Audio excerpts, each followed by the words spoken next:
Welcome to the Brazil Expat Journal, the BEJ you can trust. My name's Phil, and I'll be your guide as we talk about life in general here in South America's biggest country. Today on the show, I'm going to talk to two guests. First up is the great Rod Horton. He's originally from Georgia, but eventually went up to the Big Apple where he made a living as a popular hairstylist, working for Mazzani Salon and even doing all the hair at Byron Lars's 2012 New York City Fashion Week Spring Collection show. Yes, the same Byron Lars that dressed Michelle Obama. Nowadays, he works as an English instructor and is settled down in Rio de Janeiro. So we're going to get him to talk about why he left the good life in New York City and the big ups and downs he had before finally getting a firm footing in the marvelous city. He'll also tell us his 5 favorite things to do in Rio and, of course, play the expat quiz.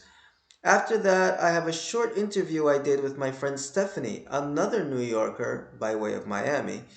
Recently, she's begun delivering food packages to low-income folks who have been hit hardest by the quarantine lockdown in São Paulo. She'll tell us how she got involved and how you can help too. But before all that, a little bit of news. I only have one story to share today because it's caused a mini tsunami in Brazilian politics. Judge Sérgio Moro, who many championed for his relentlessness during the Lava Jato investigation, has left the Bolsonaro government, where he had a lofty post as Minister of Justice and Public Safety. He and Bolsonaro were not in agreement when it came to the decision to put someone else as the head of the federal police. Moro felt the change was more based on the political advantages that the president might have with the shift and not the merit of the person being assigned to the job. Now, what does this mean for Bolsonaro? Well, he had already disillusioned many of his voters, aside from the hardcore Bolsominions, as they're called here, for neglecting to take action during the start of the coronavirus pandemic and being at constant odds with both the medical community and the governors who were enacting the quarantine measures.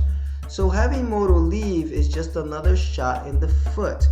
According to many analysts, Bolsonaro's support only grew beyond his core legion of fans due to his nomination of Paulo Guedes as finance minister and Judge Sérgio Moro for the Ministry of Justice, 2 men with cooler heads and much more technical knowledge about their jobs than Bolsonaro has ever had. Bolsonaro would then simply have to step back and let them work. When it came to Moro specifically, after years of large-scale political corruption, Brazilians felt confident in that they would have someone in the government who, as Bolsonaro declared on many occasions, would have the autonomy to investigate anyone and anything. With him gone, and 3 of Bolsonaro's sons under investigation for criminal activity that range from money laundering to leading an organized crime syndicate, it leaves many Brazilians wondering if Moro isn't being pushed out to save Bolsonaro's children. Moro has shown no subjectivity when moving forward with investigations which would have been potentially damaging to the 3 sons while at his former post. But beyond that, Bolsonaro has shown himself to be incapable of working with someone that is pretty level-headed and highly regarded among Brazilians, even some on the left.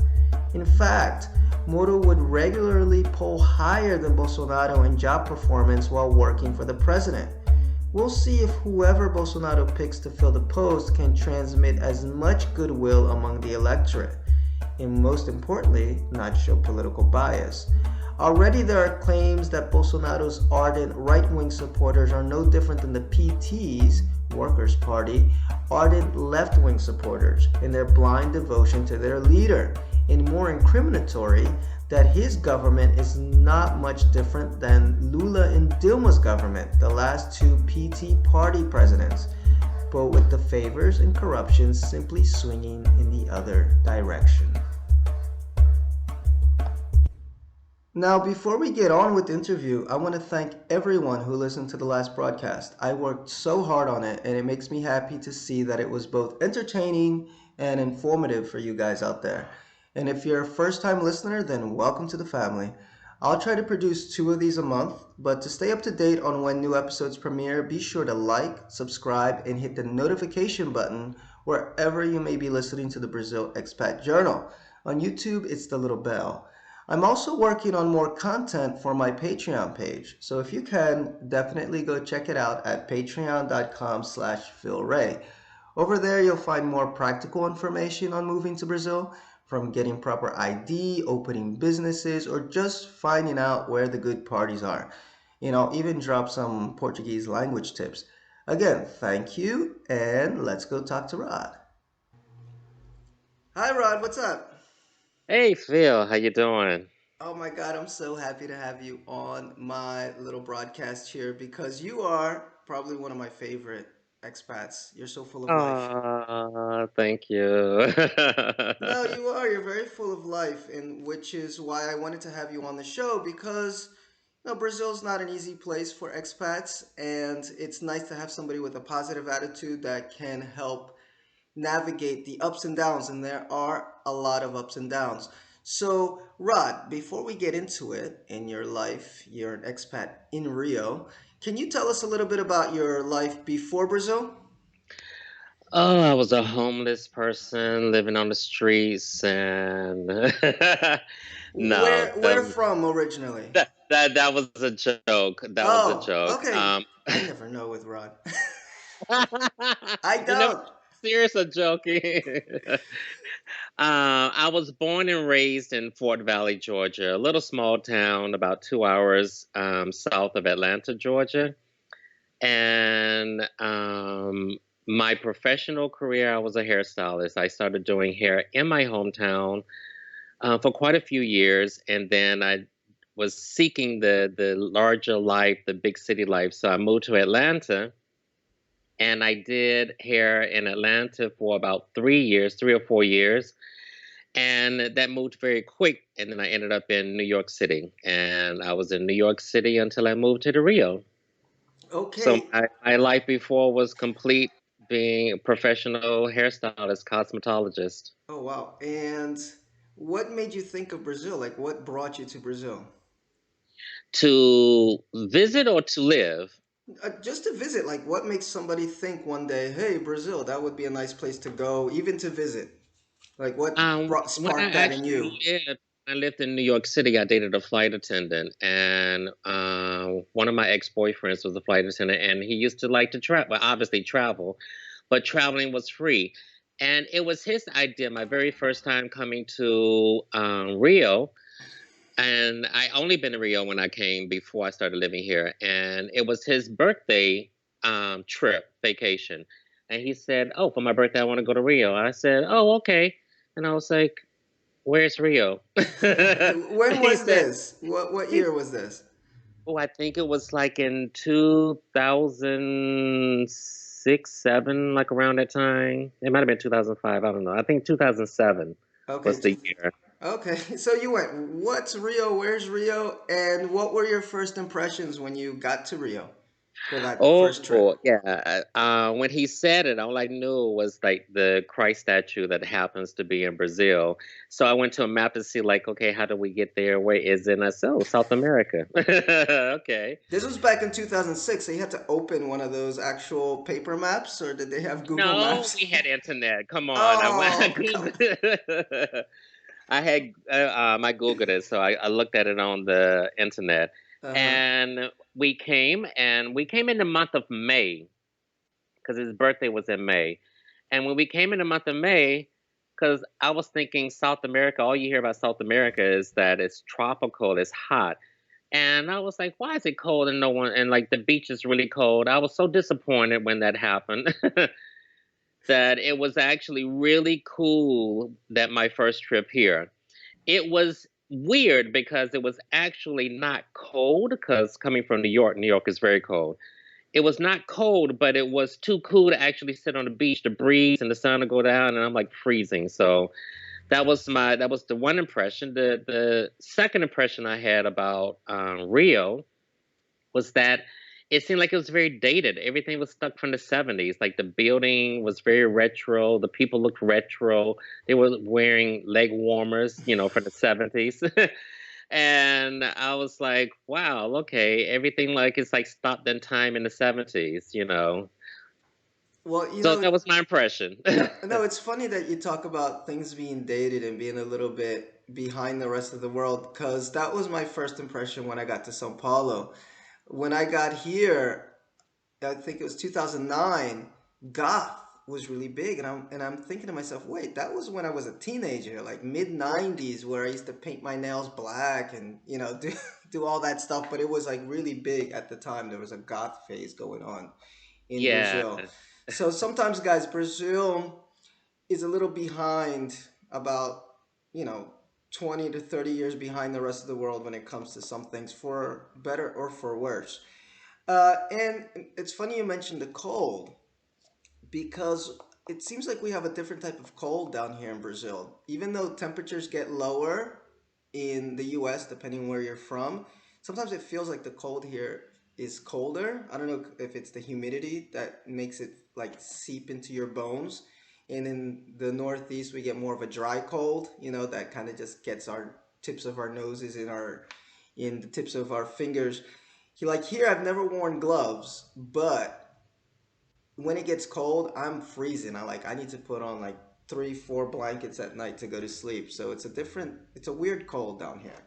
Yeah, I think the cold is that when I live here by the beach, so the sun heats it up, and then when the sun goes away, then all of a sudden that cold breeze come off the water, and then it's like you feel like you're freezing, but not freezing in the snow. But it's like, okay, no, I can't just walk around in a t-shirt and a tank top. I need to put on long sleeves or a jacket.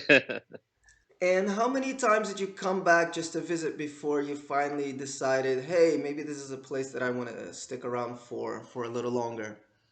After my first visit, I actually broke up with my boyfriend at the time, my ex-boyfriend, and I was single. And I was like, "Oh, let me go and check out the Brazilian flavor as a single person." So I came back, and I started coming back. I came back in with the second time was during Thanksgiving, which was at the beginning of spring. So it was getting warmer, and the beaches were much better during that time. And I think I actually came back, let me see, maybe 5 times, 4 or 5 times before I actually moved here. And let me ask you, what part of Rio were you during this time? And what part I of was Rio? always staying in the South Zone. The very first trip that I came with the ex-boyfriend, we stayed at a hotel in Ipanema. And then my second trip that I came back for Thanksgiving, I actually stayed in the neighborhood Flamingo, which is just at the border of where South Zone begins. And a Brazilian actually suggested that neighborhood. And then I continued to stay there my other visits. I kept renting. I actually rented an apartment, and I kept renting the same apartment on Airbnb every time I would come back, and I would always come back for Thanksgiving. I didn't move the time period of when I came because I love the idea that every American was with their families on Thanksgiving, and I was the only like American boy that was on the beach, and no other Americans will be around, because they will all be home for Thanksgiving, and I would spend the whole week of Thanksgiving here being, the tourist candy, and everybody was on top of me, so I loved it. And I didn't change neighborhoods until I actually thought about moving here and coming back and learning about different neighborhoods. Oh, cool. And in case people don't know, the South Zone of Rio is probably the zone that everybody does know. If they've ever seen a movie or anything, it's where the tourists usually go. Copacabana Beach is another famous beach. Rod had mentioned Ipanema. You have a view of what is it, the Two Brothers Mountains? Is that what they're called? Yeah. Yeah, you have the view of those two mountains. And the Christ statue and all that stuff is real close, right? To the South Zone. Or is it in the South It's Zone? yeah, it's somewhat close. It's actually in the Tijuca Forest, which is kind of like in the middle of Rio, the city Mm-hmm. of Rio, and the Tijuca Forest kind of separates. It sits in the middle of the West Zone, North Zone, and South Zone. There's no East Zone because East is the water, I but got you. it sits in the middle of all the different zones. That's like Philadelphia. East is the water. But cool. So you hung around, started traveling, and then you made the decision to move. what was that like? What did you do to prep to move to Brazil permanently? My decision to move to Rio wasn't because I fell in love with Rio. I was just ready to leave the US, and I actually had other ideas. I thought about moving to Dubai or Panama or Dominican Republic or even Bangkok. And Rio really popped up when I was watching the Olympics, the closing of the London Olympics, and they passed the flag off to Brazil. Mm-hmm. And I looked at my friend and said, "Oh, the Olympics going to Brazil. Why don't I just look at that as a place to live?" Just off the top of my head. And I looked up plane tickets and came right after the carnival. That was my first time not coming during Thanksgiving week that I had been coming. And I came during the week after carnival to start investigating, like, what is it like, how easy it is to live here, to talk, and to like fill out the city, not being a tourist on vacation. And that's how I chose Rio. Only looking at TV and watching the closing of the London Olympics. Wow. And why did you want to leave the U.S.? Any particular reason? I had started traveling my being having the privilege of flying for free by dating a flight attendant. I had gotten the I bug need of to find me a traveling. flight attendant. Yeah, it comes with its advantages. So flying and seeing the world, and it just started intriguing me the different cultures because I had not had a good impression on traveling before then. I think my first international trip was to like the Bahamas on a cruise, and after that, I went to London. And then my third international city happened to have been Amsterdam. And living in New York and hitting Amsterdam, I was like, why did I see the same houses, the same structure? And then it like dawned on me, oh, okay, the architecture and the settlement in New York comes from Amsterdam. And then I was like, oh, okay, that's not so impressive. It's like I feel like I'm in New York, but they speak in a different language in Europe. And getting the bug of traveling when I started really traveling, like going to Asia, going to more parts of Europe, all over the Caribbean, and starting to hit South America. And I was like, oh, these cultures are really different because American has a huge, especially the older, the New England area has a huge European influence, not California or Florida, but the Rhode Island, New York, Boston, those it's a heavy European influence. So then I started seeing other cultures and it intrigued me and poor cultures as well. Some of the Caribbeans, some of the Asian countries where there's a huge amount of poor people, and I felt that the people seemed a lot happier than people in the US. You had people that had the opportunities to almost be, instant millionaires, but yet no one was ever satisfied with what they had. And then I would go somewhere to like Thailand, and these poor people are just happy, just walking the streets, being with their friends for nothing, for no reason, celebrating a birthday, and you're just sitting in the streets. And I said, oh, that sounds much more appealing than working and trying to achieve. And I said, you know what? I might need to look at a life outside of the US because I don't want to get caught in like work harder to get more money and still be unhappy. So, I understand. So you talked about like this kind of shift in culture and cultural mores. Did you feel that when you came to Brazil? Did you feel that Rio specifically kind of fit into this image that you were getting of these other countries that weren't just New York with a different language? yes and no. Because I think that Rio, I can't say all parts of Brazil, but my experience from Rio is that there's a lot of American influence because you see a lot of words that they use in English. You walk down the street and then you just see delivery, and it's Mm-hmm. like, wait, that's an English word. Why are they using delivery? And you later on, I learned that the Portuguese word is much different. And then you see other things like and I can't even say like I can't think of the words now, but it's like you hear these English words and then you start seeing that a lot of style is mimicking, American style, music wise, and all that kind of Hmm. stuff.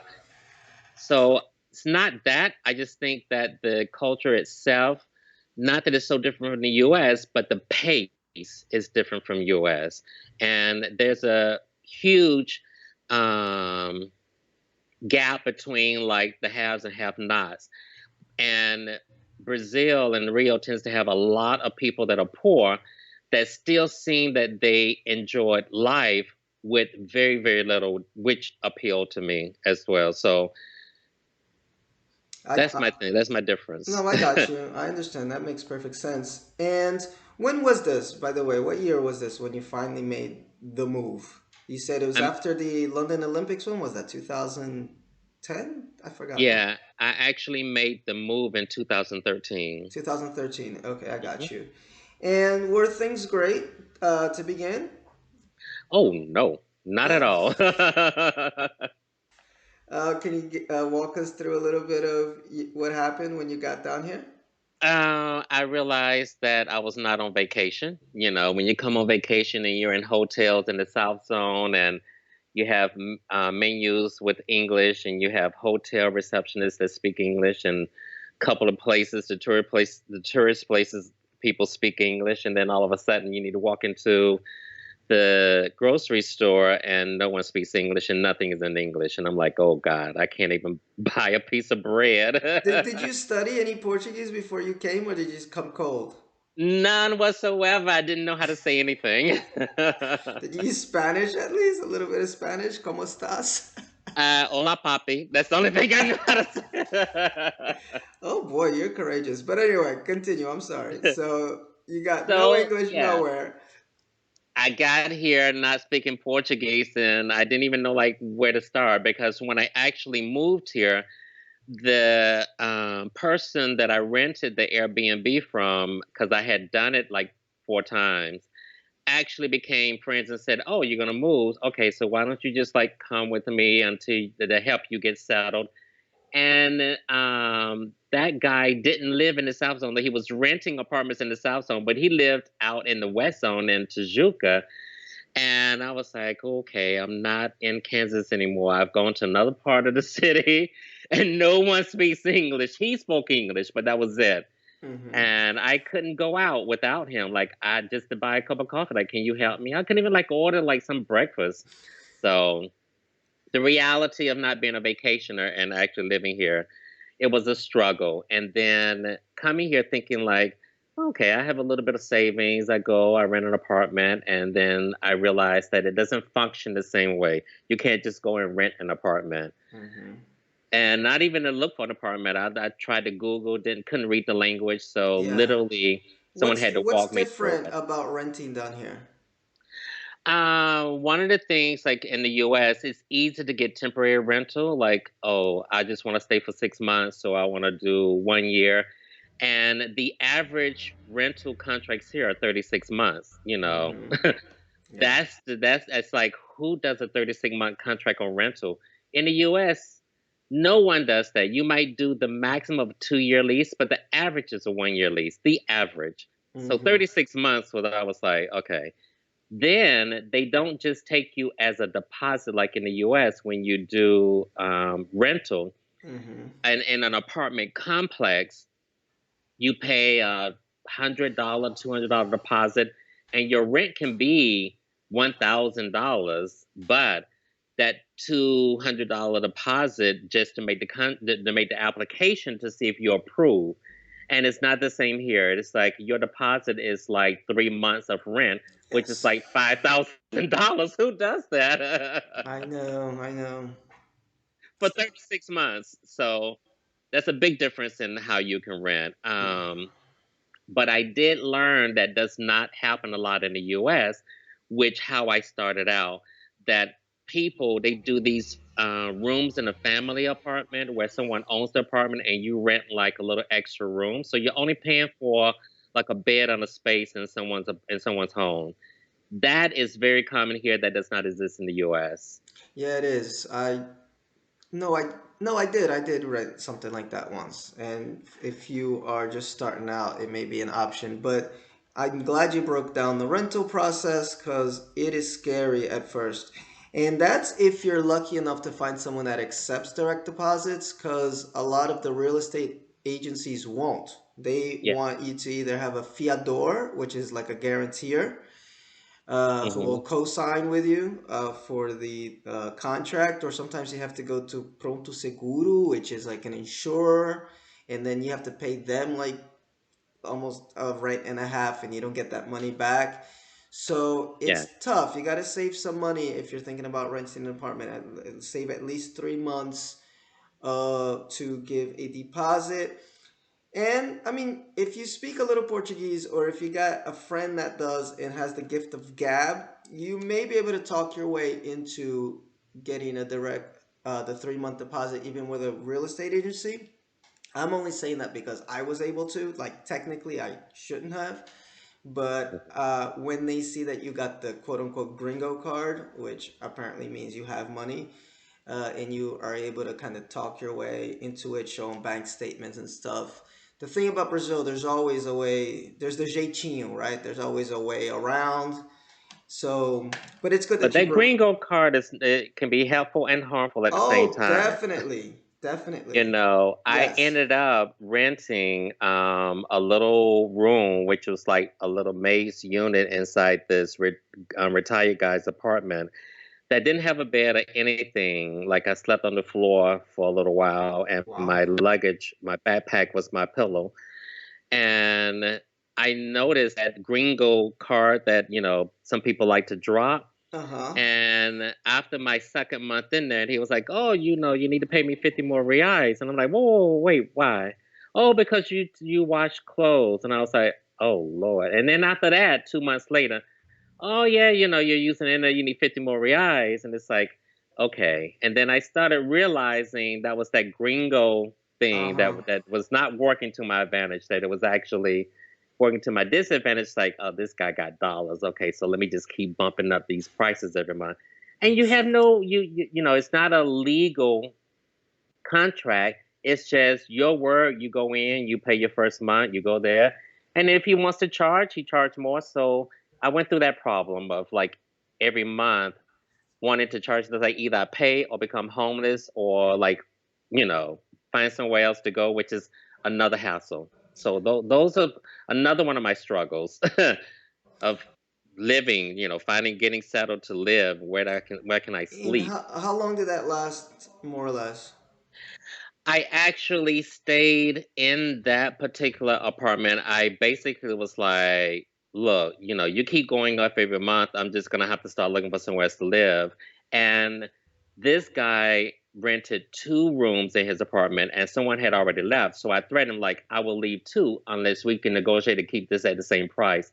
And he said, no, no, no, no, no, no, no, I won't charge you anymore, like just this one price. And I stayed there for about a year, a little over a year and a half, maybe a year and 2 or 3 months.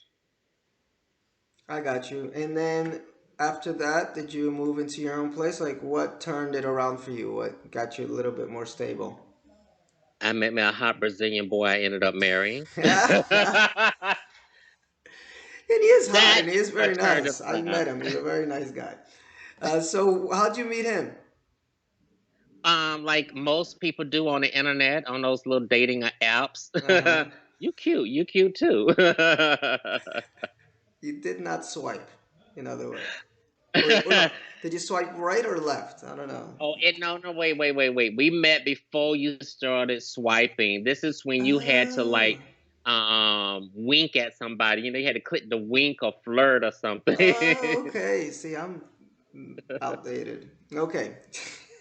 Yeah, so it was that time. I think I winked at him and he messaged back, "Thanks for the wink. Hi," and that. So, Was this Orkuchi? no, you want me to tell you the name? Like, Yes. it's old gay site called Manhunt. It sounds so nasty, but I think I've heard. Yeah, I think I remember Manhunt. I think I yeah. remember. That was before it was an app on smartphones when you literally had to open up your computer to go to the site. All right, so But you winked that at is what him, he winked happened. back, and then you guys met. And this was when? Oh, we met in 2014, like the beginning of the year, like right out the, as a matter of fact, right out the carnival, we met, Okay. 2014. And when I met him, we started dating, and then I started talking about my living situation and, how horrible it was, and this guy trying to, every month, trying to get extra money out of me. Wait, pause, pause, pause. So in this time, were you able to pick up some Portuguese or did he speak English? No, believe it or not, I picked up. I knew a little bit of Portuguese, like to the bem, bom dia, but I had not begun to really start speaking. I Mm-hmm. started understanding vocabulary, mostly food, because I had to learn vocabulary to learn how to eat. So Mm-hmm. I knew what food was. Didn't know everything, but I knew how to get the food that I could eat because I'm vegetarian for one. So I knew Mm-hmm. what had meat and what didn't have meat. And the when you're on the internet, or either sending messages back and forth, people sending you messages in English, you think, oh, they speak English, but he was only translating and sending it in English. Mm-hmm. And when we met for coffee for the first time, and that's when I realized he didn't speak English and I didn't speak Portuguese, so we had to use Google Translate. Our first Oh date was three God, hours, 3 hours on Google Translate. that's really funny. That's really Yeah. funny. Thank God for Google Translate. Imagine no Google Translate. You guys would just be like looking at each other using sign language. Yeah, we actually sat 3 hours and talked, and then I got hungry and went to go eat, and then we couldn't talk anymore, but just look. Oh God. Because I didn't have internet. Oh, there's no Wi-Fi in the restaurant. There was no Wi-Fi in the restaurant, so literally we had to look at each other, and he would say stuff, and I'm like, okay, okay. That's pretty funny. Uh, so But you so you met him. So go back. You met him. You told him about some of your woes in Rio, and then what happened? Did he help you out? he was like, well, he gave the option, like, most Brazilians, you go on 2 dates, the next thing you know, you're married, I which I know. Oh didn't my know that God. existed. That's another talk. But, on two Definitely. days, and he was like, oh, just move in with me. And I was like, oh, no, no, no, no, no, no, no. You live too far. He lived way out. He lived past, like, all the zones and was almost like in another city.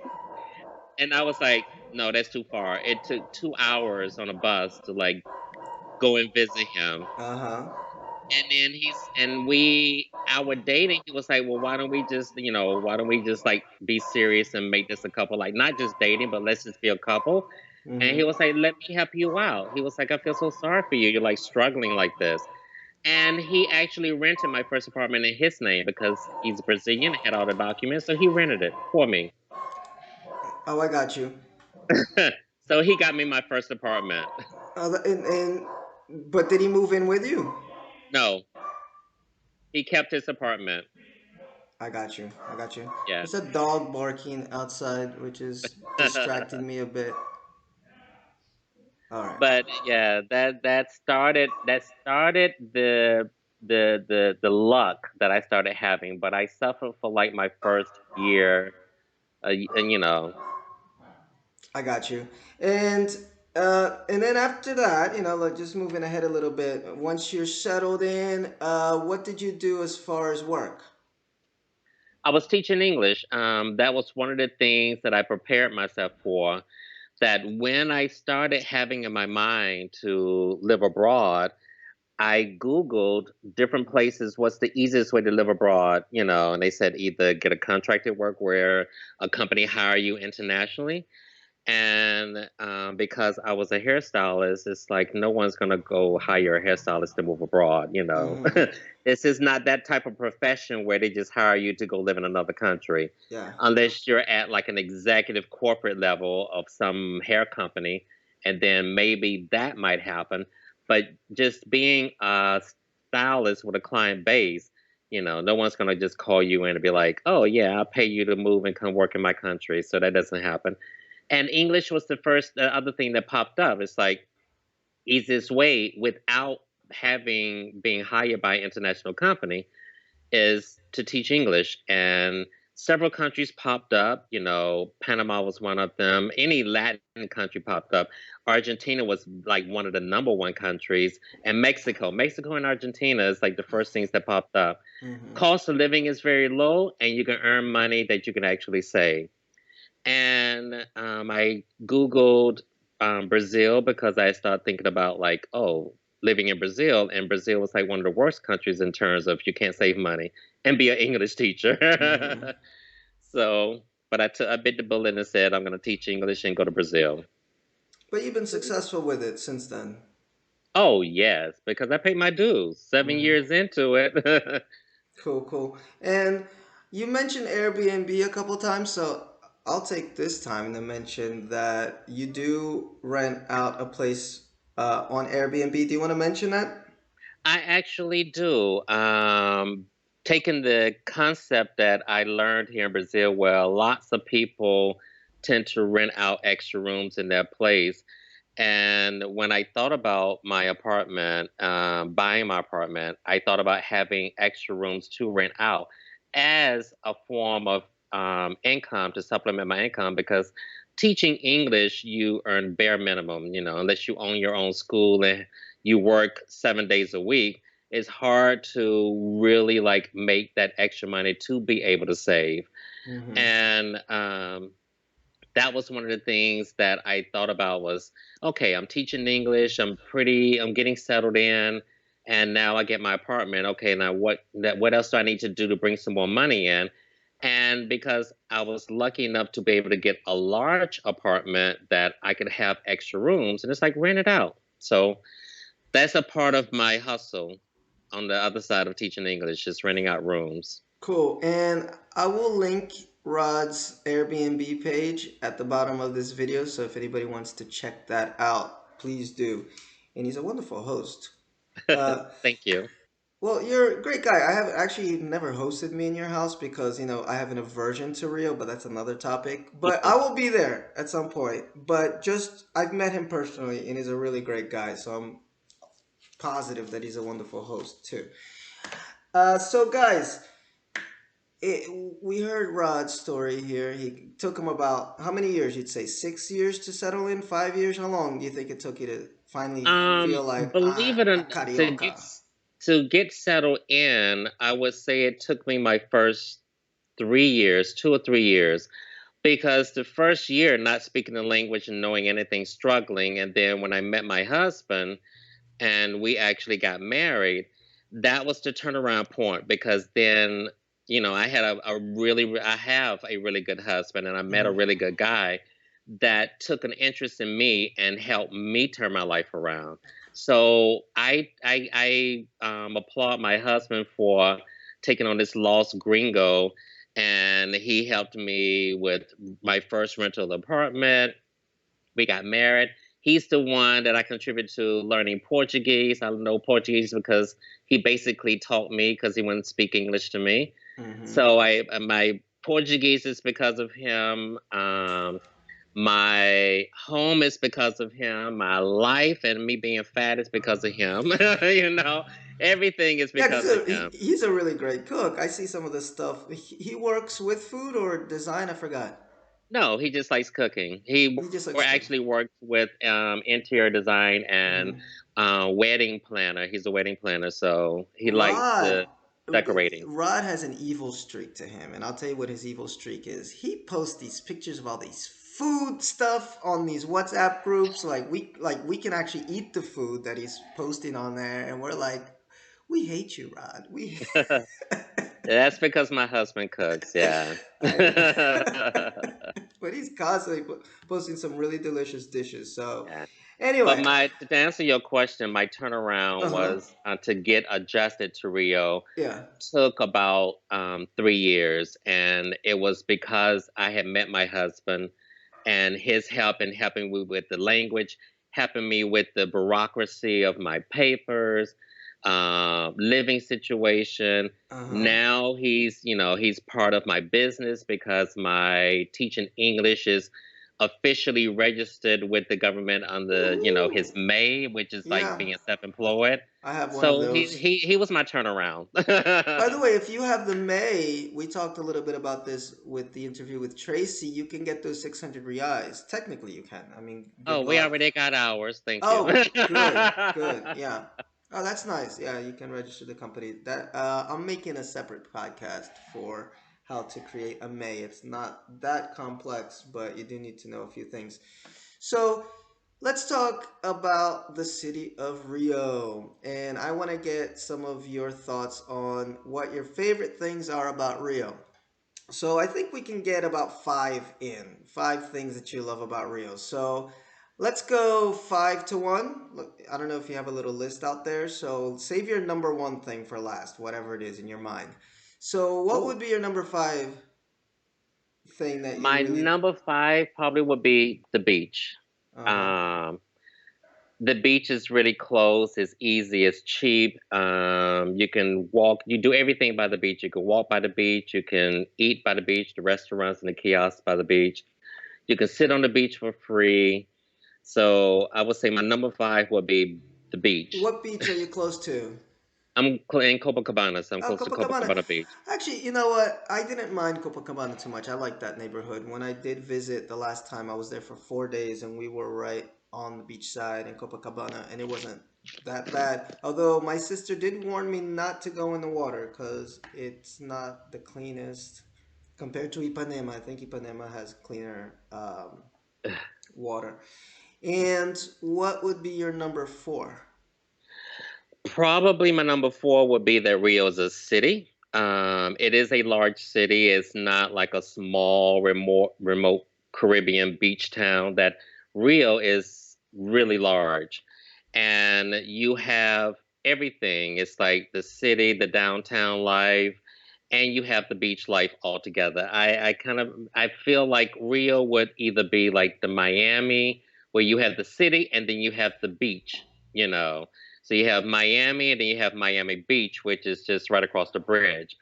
And to me, Rio is like you have the city Rio and then through the tunnel, the beach. So that's what I feel like Rio is like that. It is a city with a beach life.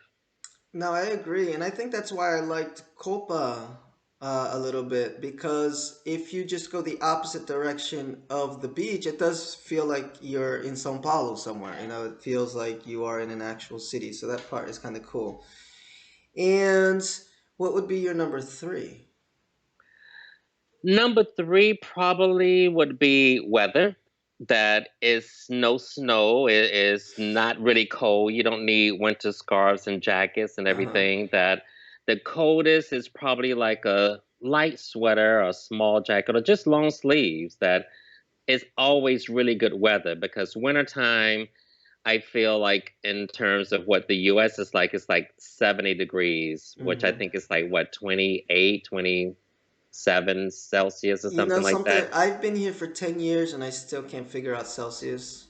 I Yeah, just don't think about it. I yeah. still You think know, in it's like Fahrenheit. winter weather is like at Uh nighttime, huh. the 70s or like a little bit 68, 69, Mm-hmm. and then the daytime it's like, oh, it's like 78, 80 degrees, and it's Mm. like, oh, this is winter, and it's like, yeah. So I think the weather, and then but the summer times 110, I ooh, it's know it's whew. And which it's is what they humid, call right? 40 degrees Celsius, 42 degrees Celsius is really hot And it's humid, right? and humid, yeah. Oh But it's my. never cold weather. You know, living in New York City, you have snow, and those bitter snow winds that rush through those buildings in New York City is not something you want to be in the middle of Oh, during wintertime. I know, because I lived in Philadelphia, which is real close, so it's more or less the same. Although New York, I feel, does get a little bit colder. And where are we? Number two? Number two, I think the simplicity of being in Rio, being a beach, being, living by the beach and being a beach city, the beach area, that people really don't dress up. You know, it's like you walk into the supermarket or the grocery store and you have people coming from the beach and they got bikinis on. Like no one dresses up, but you live somewhere like in Atlanta, New York City, and people like putting on that Gucci just to go grocery shopping. And Mm-hmm. here, everyone's half naked, shirtless, sometimes no shoes, maybe just flip flops, and Yeah, the it's Havaianas. very casual, very casual, very casual, and it's just, no one dresses up, no one puts on flashy gold jewelry, designers from head to toe. It's very the simplicity of like being here. I think that would be my number two. And your number one thing that you love about Rio? Oh, my number one thing probably would be the cost of living. That the The not so good thing is that to live in a good area, like a nice neighborhood or secure neighborhood, the apartments cost a lot. The rent is not so cheap, or to like buy something is not so cheap. But day to day cost of living, I think when I left New York, I think at that time subways to ride the subway in New York was like $5. And then to get on the subway here was like 70 cents when I first got here. I think now it might be at $1. And I'm like, come on. Things are so cheap. The public transportation in comparing to dollar and a major city in the US, I think that it's really cheap to go out. When I go back home and I go to a restaurant, and I get a meal and it's like $40, and then I come back to Rio and have lunch and it's like $10, $9, and I was like, oh no. Eating out at the self-serve restaurants, and you get good food. It's like the Mm-hmm. cheap places to actually eat in the US is like McDonald's, when you get like the two hamburgers for $2, but Mm-hmm. it's not healthy. But here, you can go to one of the buffets and get what you want, and it's like fresh beans, fresh rice, fresh salads, fresh fruits. The food is all cooked and prepared fresh, and you're barely spending, you know, $8 or $9 or $10 in No, terms of dollars. In reais, it's easy to spend like, 25, 30 reais for lunch, which is really, cheap. I got So you. cost of living, I think, is my number one. If you can afford rent in a nice area, everything else is cheap. How much? Everything else is cheap. Sorry, I was gonna ask you, how much do you think someone would have to consider making per month in order to live comfortably in Rio? In Oh, reais, in reais. mm, that's a good question. Um, oh, I don't even know. I think in reais to live comfortably. Now, I live in Copacabana, which is kind of an expensive neighborhood. Copacabana, Ipanema, Leblon are considered, Leblon and Lagoa are the neighborhoods that are considered the most expensive. When you get outside of these four areas, then you have Flamingo, Gloria Katechi that starts to head downtown, which becomes a lot cheaper, believe it or not. And the tunnel separates all of them. Just going through the tunnel and going, even though it's considered somewhat of the South Zone, but that tunnel really divides on what's really expensive and then what becomes a little bit more affordable. And probably even in those type of neighborhoods and earning reais, renting an apartment, eating well, I would say an average of like 5, 6, 7,000 reais, which is like $2,000 or $3,000 maybe. Well, now it's like 1,000, given the Yeah, yeah, but exchange rate. being that it's 5.7 something, I know. . Yeah, but that's usually not how high the dollar is. Usually the dollar's around three, the exchange rate. So yeah, it's about what you said, 2,000 or so. Hmm. And no, that's actually kind of the same for São Paulo. You want to make between 5 to 7 to live comfortably. Like, maybe you're not To live, traveling every month, yeah, but yeah. you're just having a decent life. You can go out to the bars, sometimes, see a show sometimes.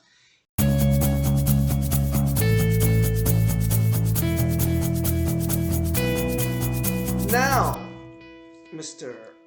Horton, Mr. Rod Horton, you are going to take part of a quiz, which I just had in front of me.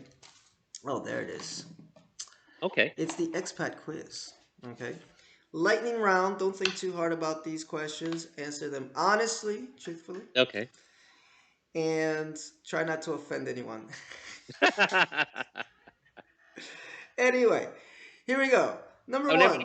Before you start, Yes. all of my answers are based off of my opinion and my experiences. Of course. I interpret. Of course. Have fun with these. Have fun with these. Okay. So now we're thinking all of Brazil, not just Rio. Okay. Okay. All of Brazil. The expat quiz. What is the best thing about Brazil? The beautiful nature. My God, when I can't even describe to you some of the places I've been in Brazil and how beautiful nature is here is amazing, amazing, amazing, amazing. Yeah, not the cities, the nature. I think in the national anthem they say that it's like gifted by God, like a country, a land gifted by God, or blessed by God, whatever. But yeah, definitely a lot of beautiful nature. Number two, what's the worst thing about Brazil? The corruption and lies. That's the worst thing about some people's family members too. And let me tell you, I say corruption and lies because not everyone is corrupt, but a lot of lies that Brazilians tell. Oh, and number three, what's your favorite dish? Probably the acai. I love acai. I don't eat it a lot because I heard it's really high in calories and I don't need any more, weight on me. But acai is one delicious dish to me. And what is your least favorite? Farofa. Oh my God, tastes like sawdust. Oh no, you're kidding me. We are opposites because I think acai tastes like sand with grape juice on top. And then I love farofa. Like I'll put farofa on eggs even. I love it. No. Farofa is probably the worst thing I've ever tasted. Oh my goodness. And what is your favorite drink? Could be alcoholic or non-alcoholic. For Brazil, I like caipirinhas. I think that's almost everybody's answer. Caipirinhas. Do you have a preference between caipirinhas and caipiroscas? Caipirinhas with cachaça. Yes, I like the one with cachaça a little bit more. Caipiroscas and the original one with lime. Yeah. The caipirosca has vodka. Although I had a caipi sake. I don't know what would you call it, but they put sake in that. I had that too. It knocked me out. But that's because I did 3 in a row. I did the caipirinha, the caipirosca, and then the caipi sake, and then I was out. Anyway. Number 6, best place to visit in Brazil. One of my favorite places is Jericoacoara. When I went there, I felt like it was paradise. It was the most beautiful place I've ever seen. Where's that? It is, I think the state is Ceará, near Fortaleza, because I had to fly into Fortaleza, and then I had to take a long 6-hour bus ride, I think, to get to Jericoacoara. It's in the middle of the desert of nowhere. Really? And what's so great about it? I liked it because it was small, that there's no pay street. Everything is first of all, to get to that little, it's like an oasis in the middle of like sand dunes. So you drive as far as the road can take you, and then when you have to get like this dune buggy type thing to go over the sand dunes, and then all of a sudden you get to this town that's built in this middle of the sand dune that's like 2 hours from like a paved road. And when you get there, everything is in walking distance. There's like no cars, only dune buggies of people doing like little excursions outside of that little area to go to the beach or other areas. And the restaurants, believe it or not, in the middle of nowhere, in Jericoacoara, I found really good Thai restaurants, really good Indian restaurants, really good Italian restaurants. They had this international flair that they don't even have in Rio, and Rio is a big city. Like Rio is horrible for international restaurants. Sao Paulo is better, But Rio is horrible for international restaurants. And I went there and I was like, wow, I have an option to eat a different cuisine every night in the middle of nowhere in the sand dune desert. Cool. That seems like a place I want to check out. And 8, seven, most overrated thing or place in Brazil. Most overrated. Well, you want both of them? Because I can name them both. Well, if you can, yeah, go ahead. Let me see. Most overrated place. I think Sao Paulo. Excuse me. I don't want to insult, but Sao Paulo. When I first got to Rio, because I had never visited any other city when I got here, and everyone said, "Oh, you're from New York. You would love Sao Paulo." I said, "Oh, okay." So they said, "Yeah, it's the New York of Brazil." And when I got to Sao Paulo, I said, "Oh no, it's not the New York. No, it's far from it."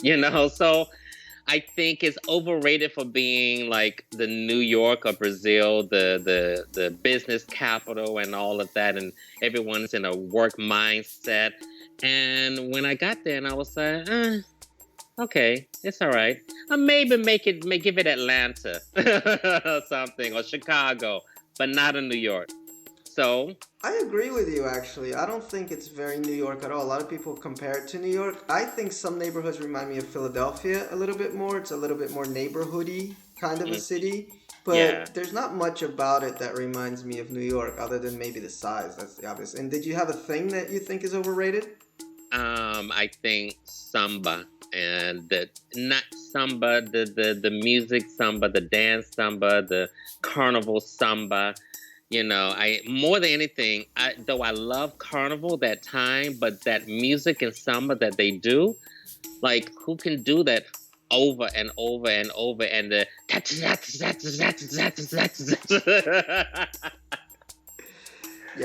that is so overrated. I love carnival, but carnival is when you go to carnival and you watch carnival here, the actual parade. And the parade starts like 9 o'clock and it goes to 6 a.m. in the morning. Literally an hour and a half, at a maximum 2 hours, I'm walking out of there. I can't stay there all night. And I don't know why someone stays there all night. Because every band, though they have different words, but the music and the sound is the same. And 12 hours of that? I mean, who does that? I know, it tends to drown out for me too. This year was my first heavy duty carnival. I went to IMB because I was dating someone who's a carnival. He's in one of the big schools. And it was I'm with you. It was exciting to see his school, and I learned the melody to their song. But then afterwards, I'm like, wait, everything sounds kind of the same. It sounds the same. Yeah, I can't. It really sounds the same. They changed the words. That's all I feel they do. What is the best place to visit in your city? This is number 8. What is the best place to visit in your city? Rio? Yes. Oh, I would say the tourist attractions, like seeing the Christ statue. It's one of the 7 new wonders of the world. And I think that's amazing to see because it shows. But, living here, there are lots of things I could say that, I think is, I don't know, because it's hard to pick one best thing. It's like the most famous thing is probably the Christ statue because it's the most famous. But there's many mountains. If you hike up the Two Brother Mountains, hike up the Gavia Mountain, hike up the Bonito Mountain, you hike up all these mountains, the view is amazing. So just pick a mountain, whether it's the Christ statue or a different mountain, pick a mountain to see the city, and that's the best thing to do, is to be on top and look around. I agree. That was my favorite thing to do in Rio. I actually liked Pão de Açúcar a little bit more than the Christ statue as far as views, but they were both really awesome. Number 9, who is your favorite artist? I'm talking singer here, or band. Brazilian, of course. Ooh, I don't know. I don't listen to much Brazilian music. I don't know that many artists. I know some of the major ones, but I still don't know the music. I know I listen to the music and I say, who is this? And then they say, oh, that's Isa, or oh, that's Luchamela, or oh, that's Yvette Sangalo. It's like I hear these music, but I don't know enough about the artist to know the music and say that one is a favorite over the other. I got you. Do you have like But a favorite style or something? funk music is something about funk music that it reminds me of some good old Miami Two Live Crew, or Yes. it brings back some of that hip hop club music that you just can dance all night on. You know, Back in the States. I was talking to a friend about this because back in the 80s, he was in Miami doing a lot of bouncing at clubs. And there's this connection between, by the way, when Rod says funk, he's not talking James Brown funk, which is what I thought when people said, so go said you funk. And I was like, I love funk, but different funk, carioca funk. But its genesis actually comes from that Miami sound from back in the 80s to mid 80s. And there's a famous Brazilian singer-songwriter, Caetano Veloso, who's got a song about that, which is really cool, where he gives the history of where funk came from, Brazilian funk, carioca funk.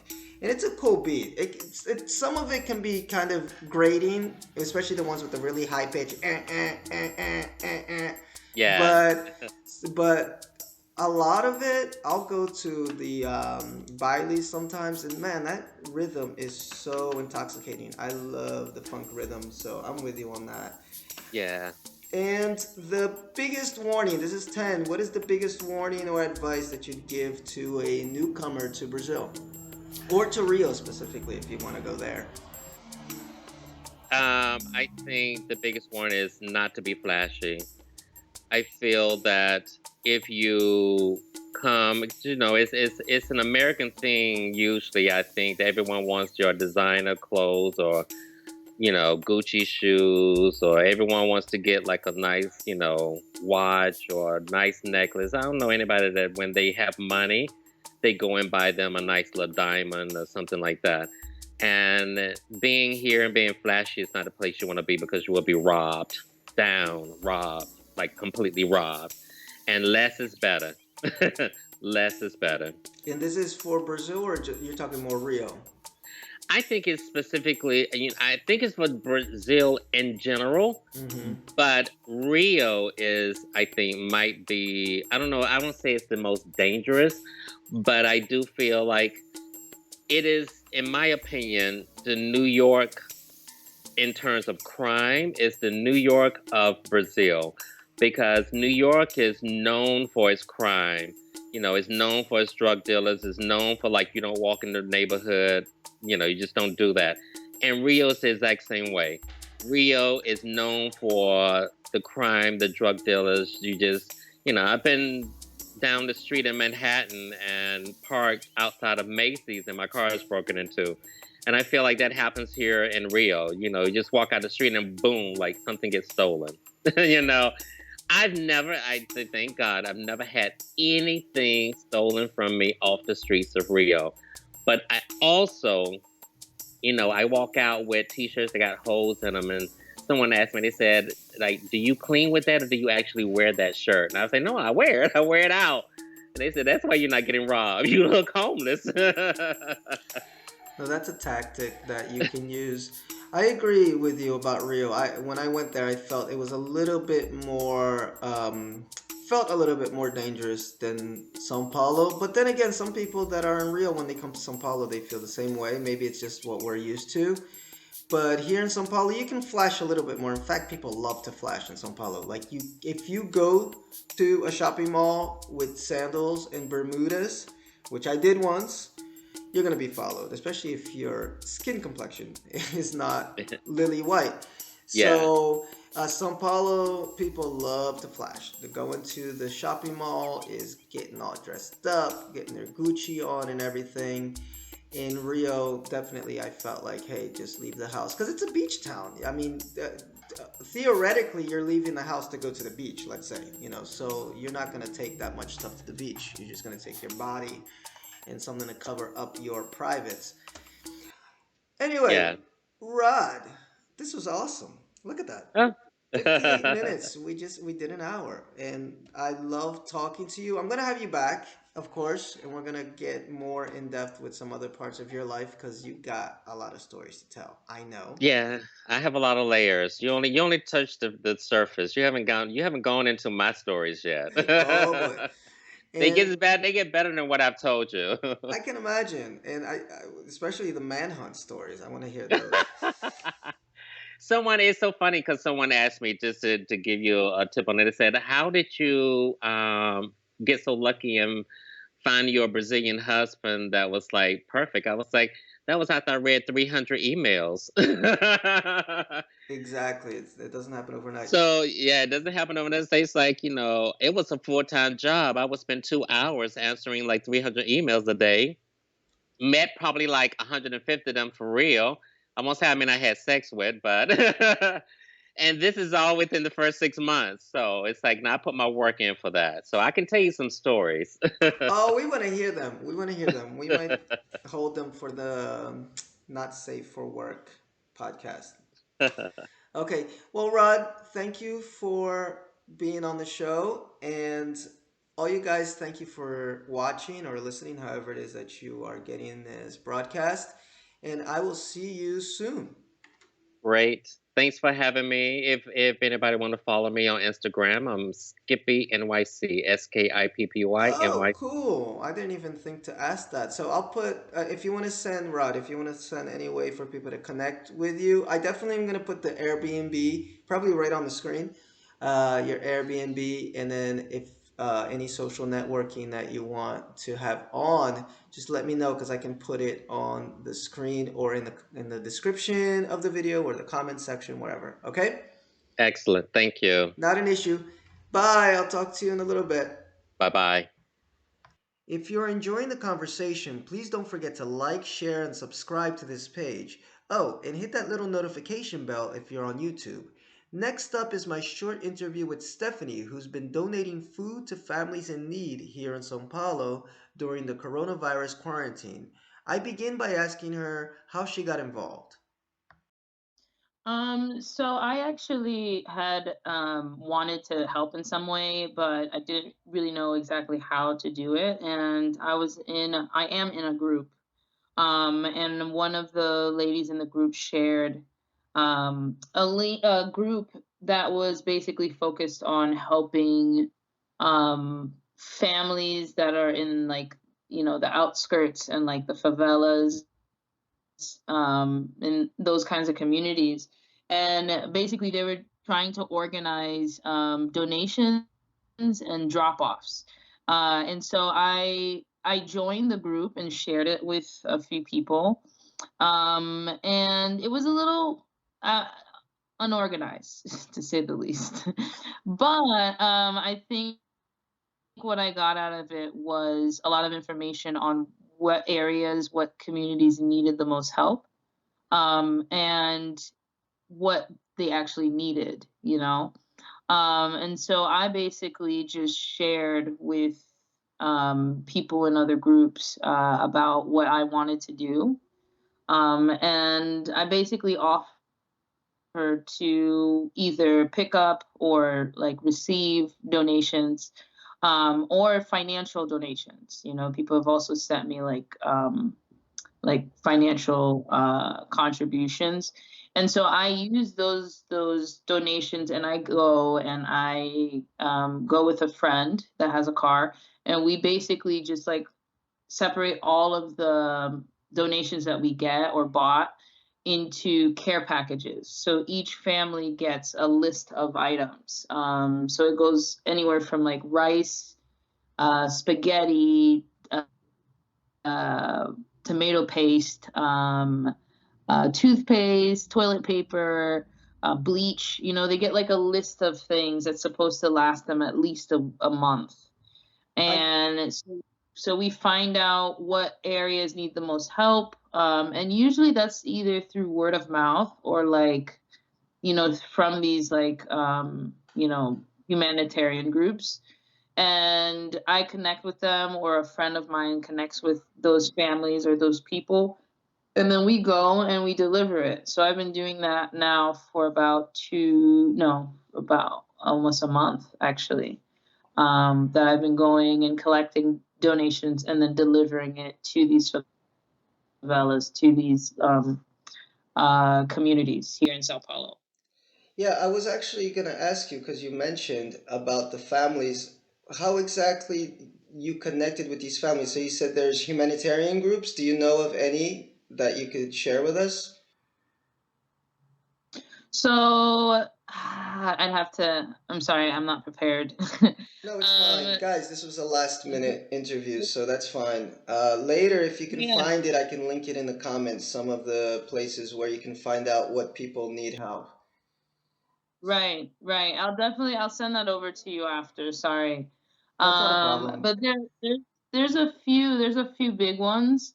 And then there's a few that are just, I guess people just coming together and like helping out these families. So I'm part of a couple of them. One of them is with hackers, IT type of people in those kinds of like jobs. And they've gotten together and created a collective. And they've been helping one particular community here in Sao Paulo called Diadema. And I went with them this past Sunday. And I actually got involved because one of the people in this group is a former student of mine, and so he's the one that kind of connected me. And so he knows the area because he lives in this city. Um, but there's a favela in that same city that really needs a lot of help, and there's about a little over 150 families that are suffering through this quarantine. And so him and his friends, all hacker types, they all get together, buy supplies, and then they travel to these favelas and deliver it. So I went with them this past Sunday, and I brought some of my donations. And then we basically just organized everything, put them in cars, drove out to the favelas, and then delivered it. So that's a group that's been doing that. I don't know if it's only like them and their friends. It seems like it's a pretty small group, but there's bigger ones, like huge humanitarian groups Okay, that are, taking donations and like kind of doing all of that stuff in bigger numbers. cool. And you're going out tomorrow, you said, right? Yeah, I'm going out tomorrow with the same guys, the hacker guys, And to Giadama again. and when you say groups, do you mean groups of people or actual groups like WhatsApp groups, Facebook groups? What do you mean when you say that? So these are generally like um, WhatsApp groups, but like the larger organizations, they have their own sites and everything. Cool. So guys, definitely check Uh, in the description of the video or in the comment section and we'll share some of that information. Or actually, I may be able to just put it right on the screen while we're talking. So we'll get that out to you. Just so guys, you understand what's going on with the quarantine, poor people are being affected the most because they can't go to work. They already are on low income. So these are the folks that I think are suffering the most during this quarantine period. So that's why it's always good to be able to get out there and do something for them. Now, what's the mood like when you actually go to these places and what's the experience like? um, so I have to be honest. I did this one first because I realized that sometimes it's hard to think of other people, and I think a lot of what's happened during this whole situation has been people reacting in like really selfish ways, like buying out all the toilet paper or um, just like reacting out of the panic, and people don't realize that. not everyone has the luxury and privilege of staying home and staying home comfortably, and so, like, for instance, one of the things that kind of pushed me to do this was after I left the school that I was working at. We had a meeting, and the directors were ensuring us that, our salary wouldn't change, that we would even get a little bit more, and that we should be fine during the quarantine, and they gave us laptops so we can work and do our online classes. So I felt really good knowing that I'll be fine. But then after the meeting, one of the ladies that works at the school, she was like, I talked to her all the time, and she looked at me really upset, and she said, "Well, I don't know what's gonna happen to me because they didn't tell me if I'm gonna still be working, since the school's gonna be closed. And I have 2 kids, and they're in public schools, and I don't know how I'm gonna be able to feed them," and, like, all these things that I didn't think about. I was more worried about my situation, and so staying at home for me is okay, like, that I can do that. But for her, she's gonna have to look for something, Unfortunately, it'd be nice if we lived in a world where you don't have to pay for things to survive, but we do. We have to pay for food, we have to pay for, housing, we have to pay for a lot of things, and if you don't have the means to do that, like, it's gonna be more difficult for you, And so, thinking about that and then joining some of these groups and helping out, and delivering it, when you go there and you meet these people, because it's not just like random people that we help out. We know where the areas are, like we know someone there or whatever. And when we get there, there's always some point of contact, right? Mm-hmm. And so, but the people there, I don't know if they were expecting us to come or whatever, but they're always really grateful. You know, there was one woman that I delivered to in a city called Suzano, and she has 7 kids, and she's a single mom, and she was working as a housekeeper and a babysitter, before the quarantine. But she was like, she was working with one family, and the family had to let her go because they didn't really need her help anymore.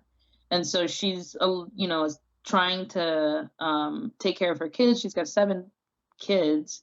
And when I got there and I gave her the cesta básica, the care package, she cried. Like, she was just like, I think, I don't know that she knew that I was coming, but the way that she reacted was like, it seemed like a weight had been lifted off of her shoulders, you know what I mean? Like, she seemed like she was like, "Oh, thank God." So a lot of people react in a, like, you can tell, like, they really needed it, and you just, like, did them a solid, I So I think it's good, like, the feeling you get from, like, helping them out, and seeing how they, like, really appreciated it, Um, because I could be at home and just, like, watch Netflix mm-hmm. and be fine, but I think doing this really, like, at least for one selfish reason, it gives me a good excuse to leave my house, Mm-hmm. you know? But also because I feel good knowing that, like, I can actually help somebody that's not doing so well during this quarantine. Yeah, and there are a lot of people not doing so well during the quarantine, especially in these poor communities. And if you are not familiar with Brazilian terminology, the favelas are the poor regions. I guess sometimes they translate it as a shanty town, and they're usually in the outskirts of the Mhm. city. And it's where most of, well, a lot of poor people live, but a lot of people with a lot of money live there too. But majority of the people there are low income, blue collar workers, and as Stephanie mentioned, when places get shut down, they can't go to work, and not all of them are getting paid during that time. So this is why she is reaching out to these people. Now, Stephanie, how can people join, in help? I mean, obviously, we mentioned that there are some groups that we'll link later, but is there anything that they can just do that's like practical stuff that they can do, you think? I don't really feel like what I'm doing is all that impressive or um, it didn't really take much, you know. I just reached out to my friends and I told them what I wanted to do, and the people that were interested and wanted to help helped out. You know, so it could be something that simple. And or if not, there's tons of places that are accepting donations. And I'm pretty sure that there's an area near where everybody else lives that's accepting donations, or you know a homeless person or someone that's struggling, or a neighborhood that's always kind of had, you know, challenges, um, that you can probably give like a couple bags of groceries to. You know what I mean? I don't think it's something that requires that much effort. You know, it's if you feel like you want to help. There's tons of things that you could do to help. I agree. And even if you just talk to people, a lot of people live in apartments, obviously. I mean, their doorman Right. might come from an area, if not from a favela, near a favela. So you can ask your doorman if he knows of any people that need help, or supermarkets are still open. So definitely neighborhood supermarkets. I know there's a lot of people that earn minimum wage, so they may, again, not live in favelas, but may have contact with people that are lower income. So just ask, ask Right. and see what you And a can do lot of to the help. grocery stores, at least here, are doing donations. Yes, So they like are. they'll have like in front of the store, and if you want to like donate some food, you could just drop off the food in those boxes. And I mean, there's like really a lot of ways that people I think can help. And it's not going to make you go out of your way to do it, you know. So you just got to look around and see what's available. And if people do want to go into the favelas, are there any precautions they should take? I'm speaking more health-wise, as far as wearing masks or anything like that. So I would say, you know, regardless of what the situation is, you always want to make sure that you're, um, you know, safe. Hmm. Because it doesn't help if you hurt yourself, like you end up, you know, picking up something or whatever. So I would always suggest, like, whatever precautions you feel is necessary, do that, you know. And definitely try to go with someone. Don't go by yourself and try to be a superhero. You know, go with people, make sure you know where you're going. You know what I mean? Like, don't just walk into just, you know, any place. Because even though you have good intentions, not everybody's going to see that, you know, so you have to be careful. The other thing that I have been really careful with is making sure that I'm giving to people that really do need it and won't abuse what I'm giving them. Because there are people, unfortunately, that will take those donations, sell it, and you know use it to buy drugs or whatever. And so you want to make sure that if you are donating or doing something like that, that it's for someone that actually really is going to need that, you know. So I always look for families when Cool. I go to these favelas. Like I look for women, usually like the grandmothers or the, you know, someone with kids, and I give to them. Usually, that's usually what I look out for. Cool. And If I don't I'm sorry. person, I was just gonna say that's why I think it's important that we link some stuff in the comments so people know who to reach out to and not just be handing out stuff to anybody that they see if they go yeah, into any of these communities. I can send you some of that stuff too, like what to look out for, what you should, you know, some precautions you might want to take. Definitely, if you have, you know, if you feel necessary to put on a mask and gloves or whatever, do that. Bring some like antibacterial gel with you. You know, just like make sure that you're okay while you're doing it, and try to be with someone. Yeah, You definitely be with know. someone. A lot of people. may have a little bit of fear of the favelas. Generally, I mean, I can only speak for São Paulo. I've never had an issue in any of them, but I know people in them, and so it's a real tight community. So sometimes when an outsider comes in, they may look at you kind of weird. I don't know if it's the same as in Rio, where you're going to be greeted with AKs, but uh, at the same time, it's like you're stepping into somebody's home. As far as the whole community is their home, so it's always cool to be respectful of that and go with someone you know. But then once you're in there, it's It's usually it's fine, yeah. it's fine. It's probably safer than being outside of the favelas, because usually in there there's a lot of rules as far as what you can do, what you can't do. Robbing people in the favelas definitely a no-no. So if you just hook up with a nice group of people and go in there, you'll be fine. Don't worry Yeah. too much. But okay, Stephanie, that's about it. Thank you so much for taking some time out to talk to me. And thank you for doing it last minute. I know you couldn't prepare everything, but that's fine. We'll link stuff in the comments, or I'll just put it on the screen. And that's about it. And Stephanie, I'm definitely going to have you on for a full hour, and we will talk about a lot of other stuff, which will be a mystery for now. Great. I'll tease. I'll tease. Definitely Okay. for adults. So I like thank that you. class. Yeah, I know you like that. Anyway, thank you guys, and I will see you next time. All right. Thanks for having me, Phil. Thanks again for listening to the Brazil Expat Journal, the BJ you can trust. If you haven't already, please like, subscribe, and hit that little notification bell on this YouTube page or on whatever page you may be listening to this right now. And if you want to support this show, please consider becoming a Patreon at patreon.com/PhilRay. You'll find a lot more exclusive content there to help you on your expat journey in Brazil. On the next episode, we'll travel to Salvador and talk to jazz singer Elisa Sanders, an LA native who's made Brazil her home for over 20 years. Also, check out some of the other content on this YouTube page, The Bridgepoint. There are movie reviews, ESL lessons, music, and even some UFO footage. Thanks again, and see you next time.